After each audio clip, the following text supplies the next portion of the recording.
মুসলমান ঘরের ছেলে মেয়েরা, তরুণেরা, বাবেরা যুগে যুগে ইসলামের উপরে জালিমরা অত্যাচার চালিয়েছে।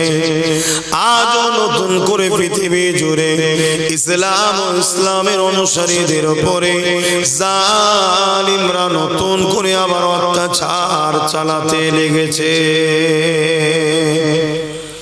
কিন্তু ইতিহাস বলছে জালিমদের দিকে ম্যান পাওয়ার ছিল, জালিমদের দিকে মানি পাওয়ার ছিল, জালিমদের দিকে রাজ ক্ষমতা ছিল, জালিমদের দিকে ম্যান্ডেট পাওয়ার ছিল, জালিমদের দিকে অস্ত্র পাওয়ার ছিল।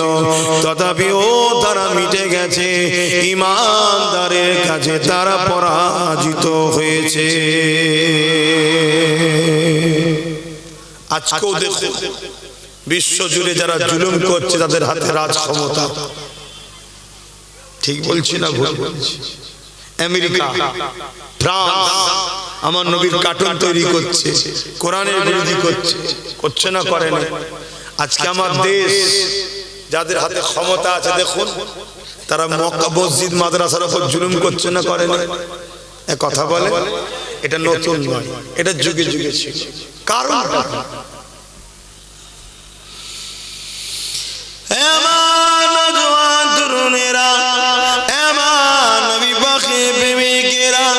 কারণ হলো একটা, ইসলামের আলোর কাছে তাদের দুর্নীতি, তাদের জুলুম অত্যাচারটা বারবার ধরা পড়ে। এই জন্যে যুগে যুগে দুই শ্রেণীর মানুষ ইসলামের সব থেকে বেশি বিরোধী করেছে। এক শ্রেণী হলো জালিম অত্যাচারী শাসক, দ্বিতীয় শ্রেণী হলো ধর্মের নামে যারা ভণ্ডামি করে। এই দুই শ্রেণীর মানুষ ইসলামের আলোর কাছে বারবার তাদের মুখোশ খুলে যায়। এই জন্যে তারা সর্বসময় চায় ক্ষমতার জোরে ইসলামকে মিটিয়ে দেব। তারা আমার নবী পাকের সময়ে তো আবু জেহেল চেয়েছিল ক্ষমতা দিয়ে আমার নবী পাককে মিটিয়ে দেবে, কিন্তু আবু জেহেল মিটে গেছে।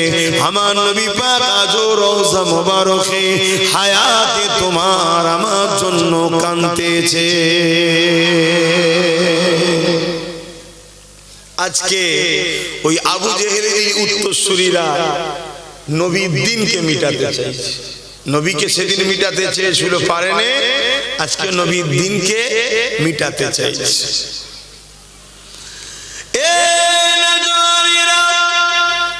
আবু জেহেল কত দিন আমার নবীর উপরে জুলুম করেছে। আল্লাহ নবীকে মেরে দিবার, আল্লাহ নবীকে শহীদ করে দিবার কত দিক দিয়ে ষড়যন্ত্র চালিয়েছে। কিতাবের মধ্যে পাওয়া যায় আমার নবী পাক যখন সিজদায় পড়ে যেতে, লা ইলাহা ইল্লাল্লাহ, নেই কোনো ইলাহা এক আল্লাহ ছাড়া, ওই এক আল্লাহ রব্বুল আলামিনে যখন সিজদায় আমার নবী পড়ে যেতে, আমার নবী পাককে কষ্ট দেবে, মেরে দেবার জন্য, জুলুম করার জন্য আমার নবী পাকের পিঠের উপরে পচা দুম্বার ভুঁড়ি পর্যন্ত চাপিয়ে দিত। এই যুবকের একদিন তো এত পচা দুম্বার ভুঁড়ি চাপিয়েছে, দয়ার নবী আমার পুরো ঢাকা পড়ে গেছে, নিঃশ্বাস নিতে পারছে না। হযরতে খাতুনে জান্নাত প্রতিদিন আব্বা জানের পিঠ থেকে দুম্বার ভুঁড়িগুলো নামিয়ে দেয়। এই দিনেতে রাসূলুল্লাহকে আর দেখা যাচ্ছে না, পুরো দুম্বার ভুঁড়ি চাপিয়ে দিয়েছে। আহা নবী আমার নিঃশ্বাস নিতে পারছে না। হযরতে খাতুনে জান্নাত আগে এসে, তখন তিনি ছোট ছিলেন, আব্বা জানের পিঠ থেকে এই পচা দুম্বার ভুঁড়িগুলোকে আস্তে আস্তে নামিয়ে দিল। আমার নবী পাক সিজদা থেকে মাথা তুললে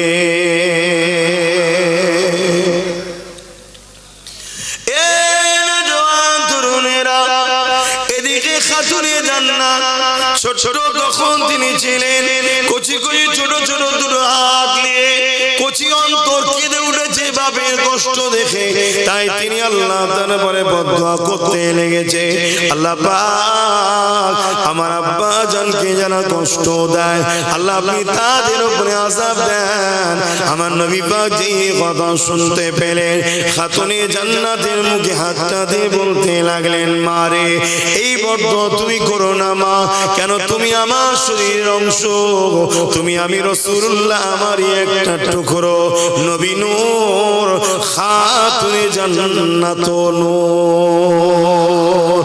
এই যুবকেরা তরুণেরা, এ আমার নবী পাকের প্রেমিকেরা, আল্লাহ নবী জানিয়ে দিলে এ আমার খদিজা টুকরি খাতুনে জান্নাত, তুমি আমার শরীরের টুকরো, তুমি আমার শরীরের অংশ, তুমি যখন হাত তুলবে আল্লাহ ওটা কবুল করে নেবে। আমি যে উম্মতের নাজাতের জন্য এত কাঁদি, তোমার বদদুয়া আল্লাহ তাদেরকে ধ্বংস করে দেবে। এই খাতুনে জান্নাত তুমি বদদুয়া করো না মা।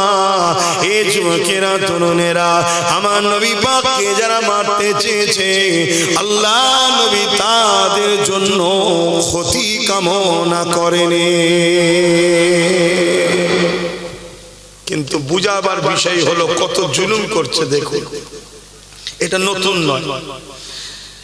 যারা ইনসাফকে পছন্দ করেনি তারাই আমার নবীর দুশমন, যারা গরিবের হক দিতে চায় না তারাই আমার নবীর দুশমন, সে মুসলিম সেজে হোক আর না সেজে হোক, তারাই আমার নবীর দুশমন। যারা এতিমকে ধোঁকা দেয়, বিধবাকে কষ্ট দেয়, তারা কখনো আমার নবীর হতে পারে না। কেন আমার নবী এতিমদের পক্ষে, বিধবাদের পক্ষে, মজলুমের পক্ষে, গরিবের পক্ষে, অসহায়ের পক্ষে। এক কথাই নবী এই পৃথিবী থেকে অন্যায়কে মিটিয়ে মানুষের মুখে হাসি ফুটিয়েছিলেন। জোরে বলুন সুবহানাল্লাহ। তাই যুগে যুগে অন্যায়কারী শাসকেরা আমার নবীর ইসলামকে মিটাবার চেষ্টা করেছে, নবীর বাণীকে মুছে দিবার চেষ্টা করেছে, কখনো মাহফিলকে নবীর বন্ধ করার চেষ্টা করেছে। আল্লাহ নবীর মাহফিলে যারা যাবে তাদেরকে মৃত্যুদণ্ড দেওয়া হবে, আবু জেল ঘোষণা করে দিল। আর আল্লাহ পাকের বড় কুদরত, বলুন আল্লাহু আকবার, একবার বলুন সবাই আল্লাহু আকবার। আল্লাহ বড়, মহান বড়, মহান বড়, তিনার থেকে তো বড় আর কেউ নেই। তিনার হিকমত বুঝাও বড় মুশকিল। যারাই বেশি বিরোধী করেছে হয় তাকে বা তাদের ঘর থেকেই আল্লাহ নবীর গোলাম বানিয়ে দিয়েছে। জোরে বলুন সুবহানাল্লাহ। আবু জেল ঘোষণা করে দিল মুহাম্মাদের কাছে যে যাবে সাল্লাল্লাহু আলাইহি সাল্লাম তাকে মৃত্যুদণ্ড দেওয়া হবে, সুলিতে চাপানো হবে। তখন সুলিতে চাপানো হতো, একটা ধারালা রড ছিল, পায়খানার রাস্তায় বসিয়ে দিত, মাথাতে বেরিয়ে যেত। এত কঠিন শাস্তি দেওয়া হতো তখন। সাহাবা হুজুরদেরকে অনেক ভাবে সুলিতে চেপিয়ে ওই জালিমরা শহীদ করেছে। আজকে জালিমরা যেমন আমাদের অনেক ভাইদের ঘরে গুলি করে করে মেরে দিচ্ছে, পিটিয়ে পিটিয়ে মেরে দিচ্ছে, তৎকালীন আবু জেহেলের লোকেরা ধরে ধরে সাহাবা হুজুরদের মেরে দিতেন। আহা, এটা নতুন নয়, চলে আসছে। কিন্তু পার্থক্য একটা জায়গাতে হয়েছে, সেই পার্থক্যটাই আমি আজকে আপনাদের বুঝাবো। আল্লাহ নবী নবী দয়ার নবী সাহাবা হুজুরদের নিয়ে দিনের আলোচনা করতেছে। এই যুবকেরা, আবু জেহেল ঘোষণা করে দিল মুহাম্মদ রাসূলের কাছে যে যাবে তাকে মৃত্যুদণ্ড দেওয়া হয়ে যাবে। আহারে সাহাবা হুজুররা লুকিয়ে লুকিয়ে লুকিয়ে আমার নবী পাকের কাছে যায়। তাদের উপরে জুলুম হয়েছে। কেমন জুলুম হয়েছে? মরুভূমি গরম বালি, পাথর এলাকা গরম বালি, যে বালির উপরে মানুষ খালি পেয়ে 10 মিনিট দাঁড়াতে পারবে না, ওই গরম বালির উপরে সাহাবা হুজুরদের ধরে ধরে চিৎ করে শুইয়ে ঘন্টার পর ঘন্টা শুইয়ে রাখতো এবং বুকের উপরে ভারী পাথর চাপিয়ে দিত। আজ আমি আপনি ইসলামকে সহজে পেয়েছি। চারিদিকে আযান হচ্ছে, চারিদিকে মসজিদ রয়েছে, চারিদিকে মাদ্রাসা রয়েছে, হাফেজ আলেম রয়েছে, ইসলামকে বড় সহজে পেয়েছে, তাই ইসলামের উপরে গুরুত্ব বড় কম, কোরআনের পক্ষে থাকার গুরুত্ব বড় কম। কিন্তু মনে রাখবে, যেখানে ইসলাম নাই সেখানে কখনো শান্তি নাই, যেখানে ইসলাম আছে ওই জায়গাতে তো মা বাপের সম্মান রয়েছে।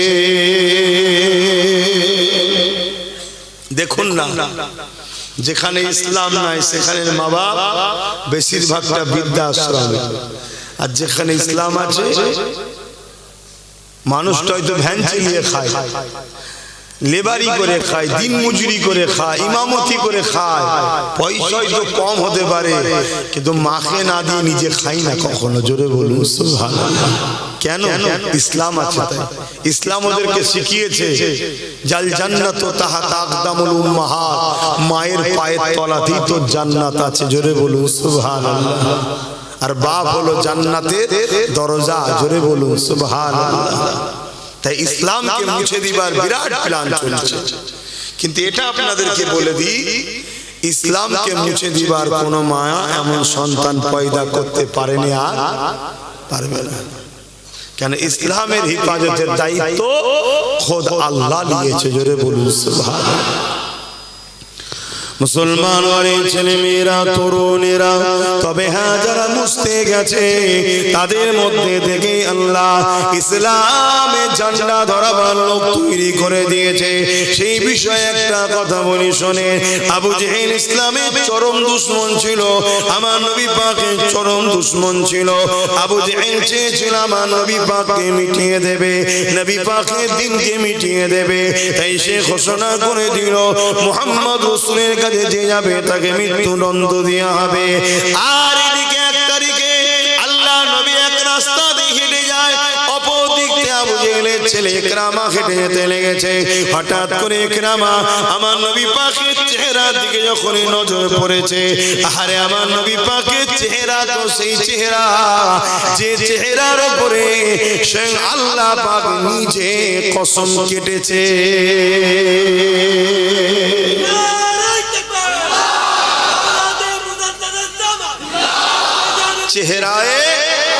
চেহারায় ওয়াদুহা, আহা আমার নবীর চেহারা এত সুন্দর। একদিন নবী মদিনার বাজারে গেছে, হুজুর পাক যেতেন, কে 2 নম্বরই করছে না করছে, কে ভুল করছে না করছে, সব শিক্ষা দিবার জন্য। কারণ বিজনেসটাও তো শেখাতে হবে, 2 নম্বর মাল দিচ্ছে কিনা, উপরে শুকনো ভেতরে ভিজে, এসব হয় তো এখন ইসলামে হারাম। কিছুক্ষণের জন্য এই ব্যবসায় বরকত হয় না, মানে একটু লাভ দেখতে পেলেও কিন্তু বিরাট বড় ক্ষতিকে টেনে নিয়ে যাবে। দুটো রাস্তা একদম ব্রেনে ঢুকিয়ে নেয়। দুটো রাস্তা, তিনটে কোনো রাস্তা নেই, দুটো রাস্তা। একটা রাস্তায় চলা শুরু হয় শান্তিতে, আর শেষটা কষ্ট, যে কষ্ট শেষ নাই। আর একটা রাস্তা শুরু হচ্ছে কষ্টতে, কিছুটা চলার পরে শান্তি, যে শান্তির আর শেষ নাই। আপনি কোন রাস্তায় চলবেন আপনার ব্যাপার। কিছু বুঝলেন? একটা মানুষ প্রথম চান্সে পাহাড় থেকে নামছে, তারপরে আর একটা পাহাড়ে উঠতে হবে। আর একটু বুঝাচ্ছি আপনাকে। আর একটা মানুষ প্রথম চান্সে পাহাড়ে উঠছে, তারপরে নামতে হবে। অবশ্যই নামাটা আরাম, তাই তো নাকি? ওটাটাই তো কষ্ট। এই দুটো মানুষের মধ্যে জ্ঞানার কে? যে প্রথম পাহাড়ে উঠছে না, যে প্রথম পাহাড় থেকে নামছে। কিন্তু উভয়কেই একটা পাহাড় পার করতেই হবে, একটা থেকে নামতে হবে, এটা করতেই হবে উভয় শর্ত। এবারে তুমি প্রথম পাহাড়ে উঠবে না প্রথম পাহাড় থেকে নামবে? বলো। যে চালাক হবে সে বলবে আমি প্রথম পাহাড়ে উঠে যাই, কেন এখন শরীর তবুও ঠিক আছে। নামতে গেলে একটু হলেও তো এনার্জি, ক্যালোরি লস হবে, তখন ওটা কিন্তু বড় ভারী হয়ে যাবে। তা ইসলামের রাস্তা হলো প্রথম পাহাড়ে উঠা, তারপরে নামা, অর্থাৎ শান্তি আর শান্তি। আর শয়তানের রাস্তা হলো প্রথমে আরাম খোঁজে, নেবে পর পরে ভাবা যাবে খনি, কিন্তু তারপরে আর উঠতে বুঝাতে পারছি? তিনটে কোন রাস্তা নেই, দুটো রাস্তা। যদি তোমার দুনিয়াবি জিন্দেগি কষ্টের হয়, আখিরাতে কল্যাণ। আর যদি দুনিয়াবি জিন্দেগি তোমার শান্তি হয়, আখিরাতে বরবাদ। কিন্তু বিচখানে একটা শর্ত হলো ঈমান। ঈমান নেই, কষ্ট করেছে দুনিয়ায়, ওর কোনো লাভ নেই। বুঝতে পারছেন তো? ঈমান হলো শর্ত। তো যাই হোক, আমি যে কথা বুঝাতে গিয়ে গেলাম, ইকরামা আমার নবী পাককে যেই দেখেছে, আমার নবী পাককে দেখে আর থাকতে পারে। আমার নবীকে এত সুন্দর দেখতে ছিলেন, জোরে বলুন সুবহানাল্লাহ। আরে ইউসুফ আলাইহিস সালাম তো আমার নবীর সৌন্দর্যের 10 ভাগের 1 ভাগ পেয়েছে। আমার নবীর সৌন্দর্যের 10 ভাগের 1 ভাগ ইউসুফ নবী পেয়েছে। এতে মিশরের নারীরা একবার শুধু দেখেছিল, ওই অবস্থায় আঙুল কেটেছে, নিজেরা আঙুল কাটছে।